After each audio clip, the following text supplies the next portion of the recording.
Hello, my name is Jennifer Moss with WGVU. On behalf of Groundswell, I am here to talk to you today about how you can help protect our water. The purpose of the Groundswell project this year was to have our students look at the local watershed that's on campus and compare that to what's happening in the main branch of the Grand River. So in our project, we really had two parts of it. We were looking at a scientific aspect, which is water quality through macroinvertebrates. So students put in Hester Dendy macroinvertebrate samplers. They were able to collect data from the local river and the Grand River on macroinvertebrate populations, and then use those to make a rough estimate of the water quality at both places. I think the best part about this project was going out and doing it hands-on. We got to put together Hester Dendies and take them apart, put them in the river. The thing I liked about the project was that it was hands-on. I could see what we were actually doing instead of online where you don't really get the hands-on experience as most do. Once you destroy an ecosystem, you don't really get it back, and I know we don't think about it very often, but we should, because, you know, it's nature.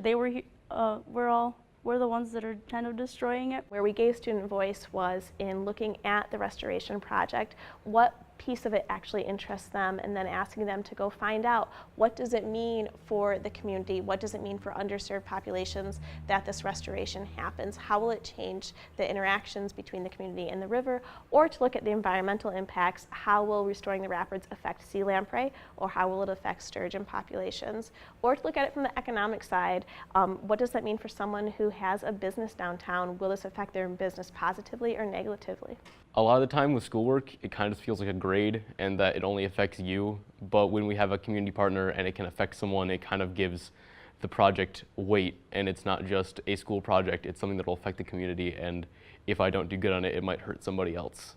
LGROW was the community partner for Kent Innovation High in this project, and we really just provided the support that the teacher needed to get the project done. We know the areas that we have gaps in our data, and so that was one thing that we were able to do, was help identify locations where it would actually be really useful for the community to have data collected. So with the rapids restoration that is in the works, we really need good information on what the water looks like in downtown Grand Rapids. This is really providing some baseline data that can be used to look back and track improvements in that, and can really get students involved in helping look at how healthy the river is and the safety of getting in the water. Having a community partner was incredibly helpful for us. Having Groundswell there to provide funding as well as resources as far as connections in the community helped get the project started.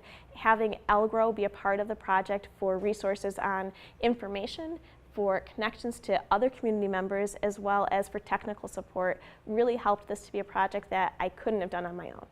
I'll say from the community partner perspective, most partners are excited to get called and asked to do something if they've got time to do it. So don't be afraid to cold call, but just be ready, know what you want to do. Thank you, Brenda, Eileen, and all the students for sharing your experiences with this project. Together, with your help, we can keep our water clean. This video was made possible through support from the Wege Foundation, Great Lakes Stewardship Initiative, Grand Valley State University College of Education, and WGVU.